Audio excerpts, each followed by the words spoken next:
اعوذ باللہ من الشیطان الرجیم بسم اللہ الرحمن الرحیم الحمد لأہلہ والصلاۃ علی اہلہا۔ السلام علیکم ورحمۃ اللہ وبرکاتہ۔ آؤ کتاب پڑھیں میں ہم آپ کی خدمت میں صحیفہ کربلا کو پیش کر رہے ہیں۔ مقصد ہمارا یہی ہے کہ تاریخی اعتبار سے کتابوں کا مطالعہ کریں اور حقیقت تک پہنچیں، اور انشاءاللہ اس عنوان سے یہ ایک پہلی قدم ہے، پہلی پہل ہے۔ اس میں انشاءاللہ تعالی بہت ساری کتابیں آپ کی خدمت میں پڑھ کے سنائی جائیں گی انشاءاللہ تعالی۔ ہماری گفتگو صحیفہ کربلا کے سلسلے میں 425 تک ہماری گفتگو ہو چکی تھی۔ 425 سے 450 تک ہم گفتگو کریں گے انشاءاللہ، جہاں تک وقت لے جائے گا وہاں تک، ورنہ پہلے بھی ختم ہو سکتا ہے۔ آئیے شروع کرتے ہیں۔ کنسرین منزلوں کی بات چل رہی ہے، جہاں اہل بیت علیہ السلام کو اسیر کر کے، ان کے حرم کو اسیر کر کے کوفے سے شام کی جانب لے جایا جا رہا، تو یہ لوگ کہاں کہاں پر ٹھہرے، ان سے متعلق ہماری بات ہو رہی ہے۔ 12ویں منزل ہے کنسرین۔ نتنزی نے خزائن میں نقل کیا ہے کہ ابن زیاد کے مامور اور امام حسین کے سر لے کر کنسرین منزل پر اترے۔ ایک راہب اپنے صومعے سے باہر نکلا اور دیکھا کہ سر سے آسمان تک نور کا سلسلہ ہے۔ راہب ان لوگوں کے قریب آیا اور انہیں 10,000 درہم دے کر سر کو اپنے صومعے میں لے گیا۔ اس کے بعد ایک ہاتف کی آواز سنی، خوش نصیب ہو تم اور خوش قسمت ہے وہ جو اس سر کی حرمت کو پہچانتا ہے۔ راہب نے سر اٹھایا، کہا کہ اے اللہ، بحق عیسیٰ اس سر کو اجازت مرحمت فرما کہ وہ مجھ سے ہم کلام ہو جائے۔ اس وقت سر مقدس گویا ہوا، فرمایا اے راہب تم کیا چاہتے ہو؟ راہب نے کہا آپ کون ہیں؟ سر مقدس سے آواز دی، انا ابن محمد المصطفیٰ، انا ابن علی المرتضیٰ، انا ابن فاطمۃ الزہرا، انا المقتول بکربلا، انا المظلوم، انا العطشان۔ یہ جملے کہہ کر خاموش ہو گیا۔ راہب نے امام حسین کے منہ پر منہ رکھ دیا اور کہا کہ آپ کے منہ سے اس وقت تک منہ نہیں اٹھاؤں گا جب تک کہ آپ نہیں کہیں گے کہ روز قیامت تمہاری شفاعت کروں گا۔ سر مقدس پھر گویا ہوا اور کہا میرے جد کا دین اختیار کر لو۔ راہب نے کہا اشہد ان لا الہ الا اللہ واشہد ان محمد رسول اللہ۔ اس کے بعد امام حسین اس کی شفاعت کی درخواست کو قبول کر لی۔ صبح ہوئی تو ان لوگوں نے راہب سے سر حسین لیا اور اپنی راہ لے لی۔ جب وادی کے بیچ میں پہنچے تو دیکھا کہ وہ 1000 درہم جو راہب سے لیے تھے پتھر بن گئے ہیں۔ معترمۃ النعمان سر مقدس کو لے جانے والے جب معرۃ النعمان نامی مقام پر پہنچے تو وہاں کے باشندوں نے ان کی خاطر تواضع کی۔ یہ لوگ گھنٹوں وہاں رہے اور وہاں سے شیزر کی طرف روانہ ہوئے۔ شیزر یہ افراد جب شیزر پہنچے تو ایک ضعیف العمر آدمی نے کہا یہ سر جو تمہارے ساتھ ہے یہ حسین بن علی کا سر ہے۔ اس جگہ کے باشندوں نے آپس میں عہد کر لیا کہ انہیں کسی طرح بھی اپنے علاقے میں داخل نہیں ہونے دیں گے، لہذا یہ وہاں سے توقف کیے بغیر چلتے رہے یہاں تک کہ کفر طالب پر پہنچے۔ کفر طالب والوں نے بھی انہیں شہر میں داخل نہیں ہونے دیا۔ سر مقدس لے جانے والوں نے ان سے پانی مانگا تو انہوں نے کہا کہ ہم تمہیں پانی نہیں دیں گے، تم نے حسین اور ان کے اصحاب کو پیاسا شہید کر دیا ہے۔ سبور ناچار انہوں نے کفر طالب سے کوچ کیا اور سبور پہنچے۔ اس منزل پر امام زین العابدین کے کچھ اشعار نقل کیے گئے ہیں کہ عثمان کے چاہنے والوں میں سے ایک بوڑھے نے سبور کے لوگوں کو جمع کیا اور کہا فتنہ برپا نہ کرنا، انہیں دوسرے شہروں کی طرف یہاں سے گزر جانے دو۔ جوانوں نے ان کی بات نہ مانی اور اس علاقے کی ارتباطی پل کو توڑ دیا اور اسلحہ اٹھا کر جنگ کے لیے تیار ہو گئے۔ طرفین میں سے بعض لوگ مارے گئے۔ یہاں کلثوم نے دعا کی خدا ان لوگوں کے رزق میں ترقی عطا کر اور ان کے پانی کو گوارا بنا دے اور انہیں ظالموں کے شر سے محفوظ رکھ۔ کہتے ہیں کہ یہاں پر امام زین العابدین السلام نے کچھ اشعار پڑھے۔ ان اشعار کا مطلب یہ ہے، اے آل محمد بے کجاوا اونٹوں پر سوار ہوتے ہیں اور آل مروان نجیب سواریوں پر سوار ہوتے ہیں۔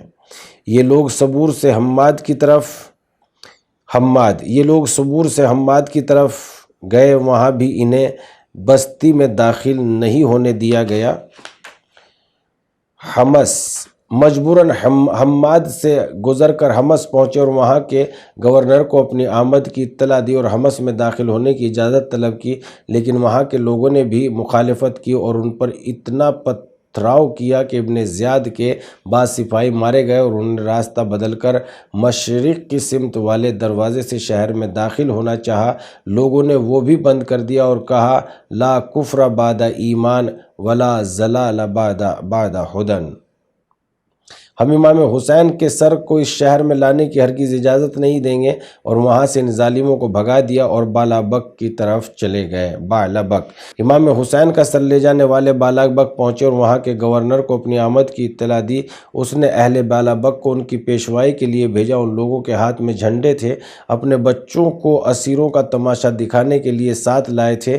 بہار الانوار میں مرقوم ہے کہ ام کلثوم نے فرمایا خدا ان کی عمر، ان کی آبادی کو نابود کر دے اور ان کے پینے کے پانی کو کڑوا کر دے اور ان پر ظالموں کو مسلط کر دے۔ یہ کلمات سن کر علی بن حسین رونے لگے اور فرمایا یہ وہی زمانہ ہے جس کی حیرت انگیزیاں بزرگوں کی پیشین گوئیوں کے لحاظ سے ختم ہونے والی نہیں ہیں، اس کے مصائب کی حد نہیں ہے۔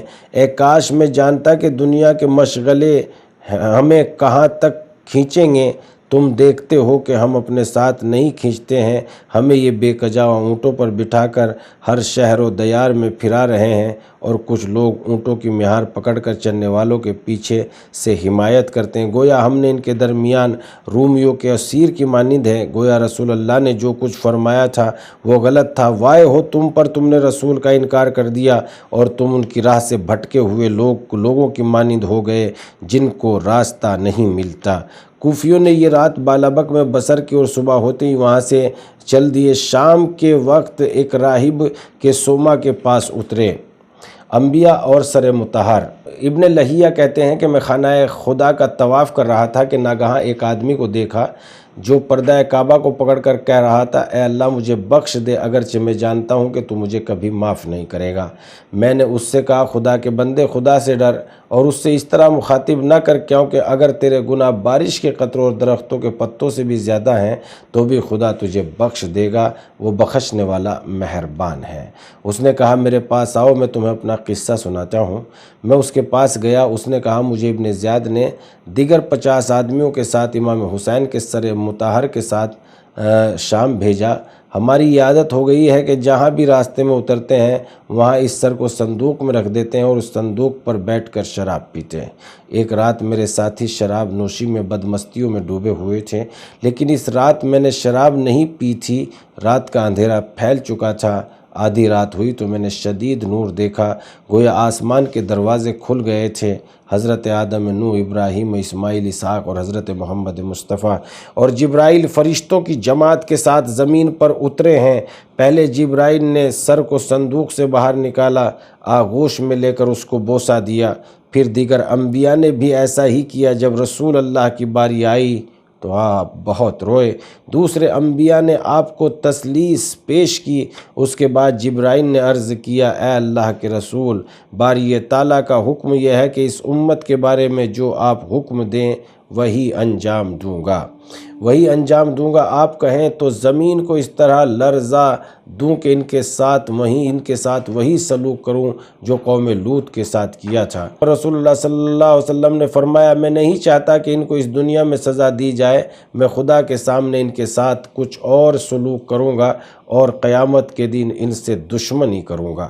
میں نے دیکھا کہ ہمیں قتل کرنے کے لیے فرشتوں نے ہم پر حملہ کر دیا اور میں چلایا الامان الامان الامان یا رسول اللہ۔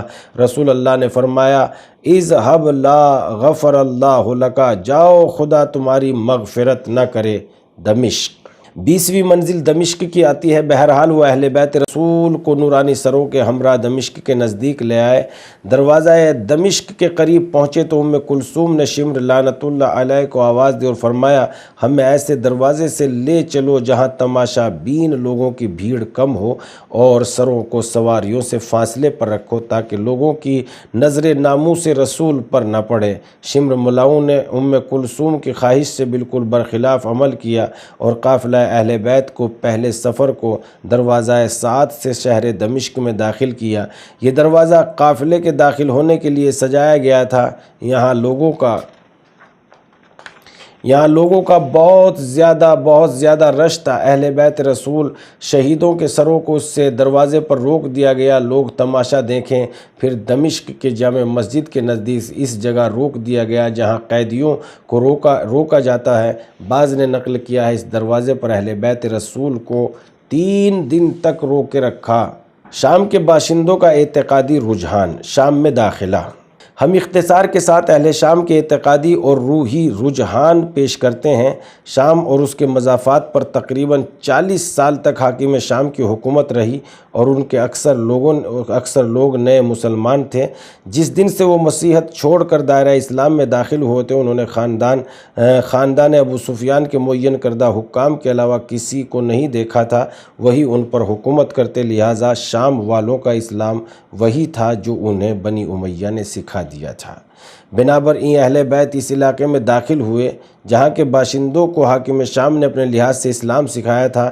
اخلاق اور اسلام کے عملی احکام، وہ اس کے مقرر کردہ احکام کی پیروی کرتے تھے۔ واضح رہے کہ جنگ کے لیے حاکم شام نے شاطرانہ چال سے 1 لاکھ شامیوں کو حضرت علی کی مخالفت پر اکٹھا کر لیا تھا اور حضرت علی کے خلاف اتنا پروپیگنڈا کیا تھا کہ شام والے آپ کو اور آپ کے خاندان کو واجب القتل سمجھتے تھے۔ ممبر سے علی اور آپ کے خاندان کو برا بھلا کہتے تھے۔ یہی وجہ تھی کہ اہل بیت پر شام میں بہت زیادہ ظلم ڈھائے گئے۔ اہل بیت میں سے کسی سے لوگوں نے پوچھا کہ اس سفر میں آپ حضرات کو کہاں زیادہ تکلیف پہنچی، تو آپ نے جواب دیا شام شام شام۔ اس سلسلے میں امام زین العابدین سے منقول ہے کہ آپ نے فرمایا فَلَيْتَ لَمْ أَنْظُرْ دَمِشْقَ وَلَمْ أَكُنْ یرانی یزید بن بلاد اسیرا، یعنی اے کاش میں دمشق میں داخل نہ ہوتا اور یزید مجھے شہر در بدر اس طرح اسیر نہ دیکھتا۔ البتہ شام کے شہروں میں ایسے لوگ بھی زندگی گزارتے تھے جو خاندان رسول اور اہل بیت عصمت و طہارت سے محبت رکھتے تھے، چنانچہ انہیں لوگوں نے امام حسین کا سر لے جانے والوں سے کہیں کہیں جنگ کی، لیکن مخالفوں کی بنسبت ان لوگوں کی تعداد بہت کم تھی۔ اس مدعا کے اس بات کے لیے بہت سے شواہد و دلائل ہے۔ ان میں سے ایک یہ ہے کہ جب اسیروں کا قافلہ مسجد شام کے دروازے پر لائے تو ایک بوڑھا شامی آگے بڑھا اور کہا شکر ہے خدا کا کہ اس نے تمہیں قتل اور نابود کیا اور یزید کو تم پر مسلط کیا، شہروں کو تمہارے مردوں سے نجات عطا کی۔ علی بن الحسین نے اس سے فرمایا اے ضعیف، کیا آپ نے قرآن پڑھا ہے؟ اس نے کہا ہاں۔ آپ نے فرمایا کیا آپ نے یہ آیا کریمہ قُلْ لَا أَسْأَلُكُمْ عَلَيْهِ أَجْرًا إِلَّا الْمَوَدَّةَ وَالْقُرْبَى پڑھی ہے؟ بوڑھے نے کہا ہاں میں اس آیت کی تلاوت کی ہے۔ امام زین العابدین السلام نے فرمایا وہ قرابت دار ہم ہی تو ہیں، کیا آپ نے اس آیت کریمہ کی تلاوت کی ہے؟ وَاعْلَمُوا أَنَّمَا غَنِمْتُم مِّن شَيْءٍ فَإِنَّ اللَّهَ خُمُسُهُ وَلِرَسُولِهِ وَلِذِي الْقُرْبَى۔ اس نے کہا ہاں۔ علی بن حسین نے فرمایا قرابت دار ہم ہی تو ہیں۔ اے ضعیف، کیا آپ نے یہ آیت پڑھی ہے؟ انما یرید اللہ لیذھب عنکم الرجس اہل البیت ویطہرکم تطہیرا۔ اس نے کہا ہاں۔ علی بن الحسین نے فرمایا ہم اہل بیت کو جامع طہارت عطا کیا گیا ہے۔ راوی کہتا ہے بوڑھا خاموش ہو گیا اور اپنی باتوں پر پشیمان ہوا اور علی بن الحسین کی طرف رک کر کے کہا خدا کی قسم کھا کر بتائیے کہ آپ ہی اہل بیت ہیں۔ علی بن الحسین نے فرمایا خدا کی قسم ہم ہی اہل بیت عصمت و طہارت ہیں اور ہمارے جد کے حق کی قسم ہم ہی اہل بیت ہیں۔ یہ سن کر وہ بوڑھا رونے لگا اور اپنے سر سے عمامہ اتار کر آسمان کی طرف دیکھا اور کہا اے اللہ، میں دشمنان آل محمد سے خواہ وہ جنوں میں سے ہوں یا انسانوں میں سے تیری بارگاہ میں بیزاری کا اقرار کرتا ہوں۔ اس کے بعد امام زین العابدین السلام سے عرض کی کیا میری توبہ قبول ہو سکتی ہے؟ علی بن الحسین نے فرمایا ہاں، اگر آپ توبہ کر لیں گے تو خدا آپ کو بخش دے گا اور ہمارے ہو جاؤ گے۔ اس بوڑھے نے کہا میں نے جو کچھ کہا اس سے توبہ کرتا ہوں۔ راوی کہتا ہے اس بوڑھے کی توبہ کی خبر یزید بن معاویہ کو پہنچی تو اس نے اسے قتل کر دیا۔ حالات کو دیکھیے کتنے خطرناک حالات ہیں۔ سہیل بن سعد الساعدی، سہیل کہتے ہیں کہ میں بیت المقدس گیا اور وہاں سے دمشق پہنچا۔ میں نے ایک ہرا بھرا صاف ستھرا شہر دیکھا جس کے در و دیوار پر دیبا کے پردے آویزاں تھے، لوگ خوشیاں منا رہے تھے، عورتیں طبلہ و دیف بجا رہی تھی۔ میں نے آپ سے کہا اہل شام کی عید کا زمانہ نہیں ہے، ہم جانتے ہیں۔ اس شام میں کچھ لوگوں کو آپس میں گفتگو کرتے ہوئے دیکھا، ان میں سے پوچھا کہ اہل شام کی ایسی کوئی عید ہے جس سے ہم بے خبر ہیں؟ انہوں نے کہا بابا لگتا ہے تو بادیہ نشی اور صحرا نورد ہے۔ میں نے کہا میں رسول اللہ کا صحابی سہیل بن سعد ہوں۔ انہوں نے کہا اے سہیل تمہارے لیے باعث تعجب نہیں ہے کہ آسمان سے خون کیوں نہیں برس رہا ہے اور زمین اپنے رہنے والوں سمیت دھنس کیوں نہیں جاتی؟ میں نے کہا کیا کچھ ہوا؟ انہوں نے کہا یہ محمد کے نواسے حسین کا سر ہے جس کو عراق کے بطور ہدیہ لائے ہیں۔ میں نے کہا تعجب ہے، سر حسین لایا گیا ہے اور لوگ خوشیاں منا رہے ہیں، انہیں کس دروازے سے داخل کریں گے؟ انہوں نے اس دروازے کی طرف اشارہ کیا جس کو باب الساعات کہتے ہیں۔ ان لوگوں سے گفتگو کے درمیان میں نے دیکھا کہ یک کے بعد دیگر پرچم نمایاں ہونے لگے۔ پہلے میں نے ایک نورانی اور وجیح چہرہ نیزے پر دیکھا، ایسا محسوس ہوتا تھا کہ ابھی مسکرا دے گا۔ یہ حضرت ابو الفضل العباس بن علی کا سر تھا۔ پھر میں نے ایک سوار دیکھا کہ نیزے پر امام حسین کا سر بلند کیے ہوئے تھا۔ یہ سر رسول اللہ سے بہت زیادہ مشابہ تھا، اسے بے پناہ عظمت و جلالت مترشح ہو رہی تھی، نور ساطع تھا، داڑھی سے ضعیفی عیاں تھی، بڑی بڑی آنکھیں اور ابر باریک تھیں اور ان کی پیشانی مبارک کشادہ اور بلند تھی، لبوں پر مسکراہٹ اور آنکھیں مشرق کی جانب لگی ہوئی تھی، ہوا کے ذریعے داڑھی میں حرکت تھی، لگتا تھا کہ امیر المومنین ہے۔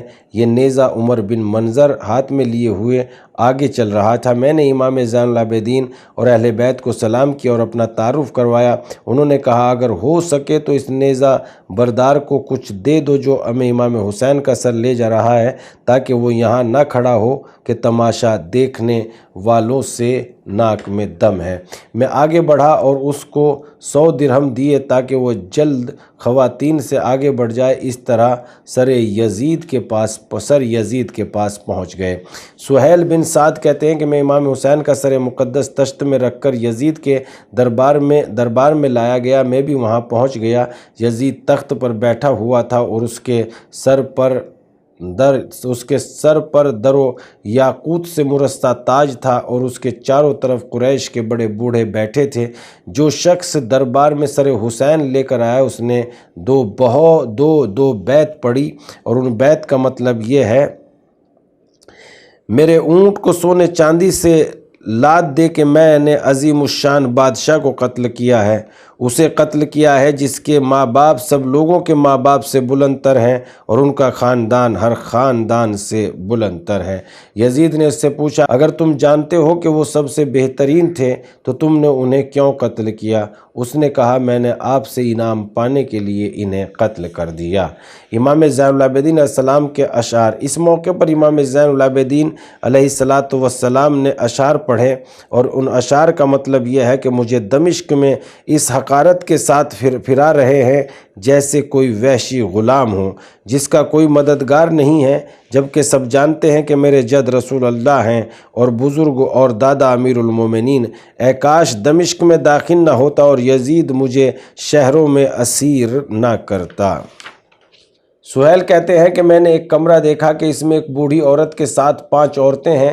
جب سر امام حسین اس بوڑھی عورت کے سامنے آیا تو اس نے ایک پتھر اٹھا کر سر مقدس کی طرف پھینکا۔ جب میں نے یہ المناک واقعہ دیکھا تو کہا اے اللہ ان سب کو ہلاک کر دے۔ دوسری روایت میں اس بددعا کی حضرت ام کلثوم کی نسبت دی گئی۔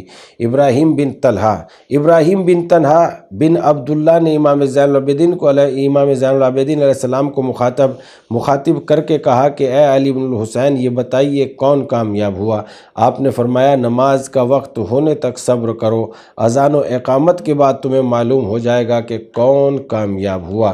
دربار یزید۔ جب اسیروں کا قافلہ شام پہنچ گیا تو انہیں شہر کی جامع جمع مسجد لے گئے اور وہاں دربار میں داخل ہونے کے لیے یزید کی اجازت کے منتظر ہیں۔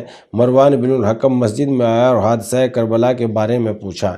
ابن زیاد کے سپاہیوں نے وضاحت کی، اس نے کچھ نہ کہا اور واپس چلا گیا۔ اس کے بعد یحییٰ بن حکم مسجد میں داخل ہوا، اس نے بھی سانحہ کربلا کے بارے میں معلوم کیا۔ اسے ماجرا بتایا گیا تو اپنی جگہ سے کہتے ہوئے اٹھا، خدا کی قسم روز قیامت تمہیں محمد کا دیدار اور ان کی شفاعت نصیب نہ ہو سکے گی، اور اب میرا تم سے کوئی واسطہ نہیں ہے، اب تمہارے کسی معاملے میں تمہارا ساتھ نہیں دوں گا۔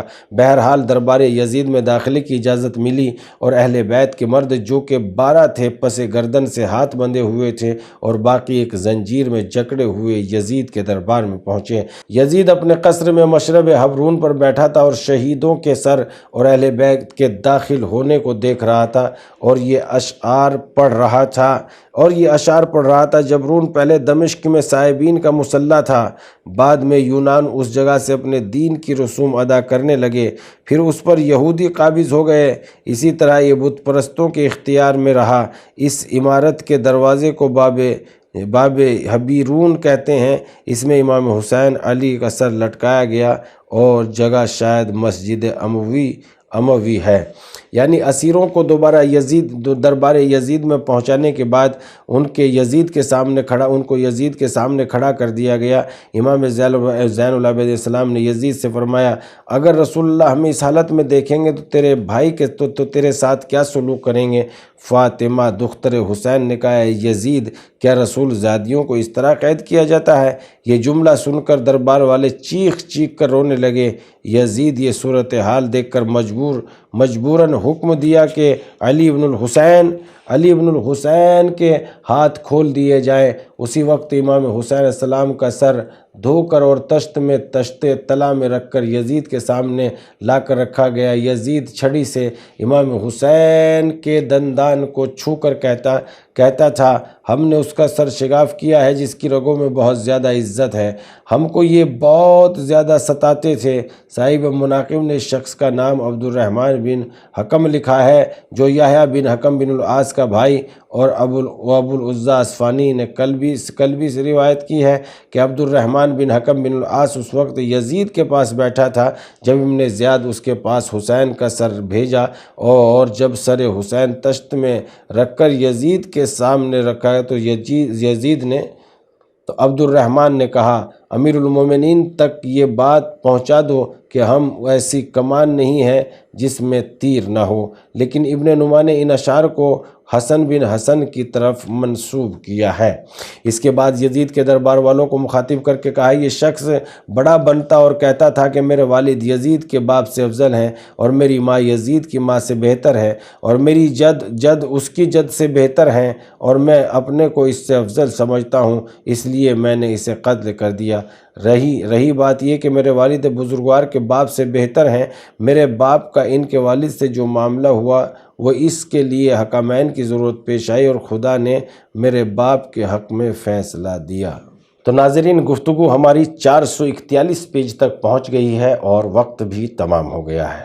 اسی کے ساتھ اجازت چاہیں گے۔ خدا حافظ۔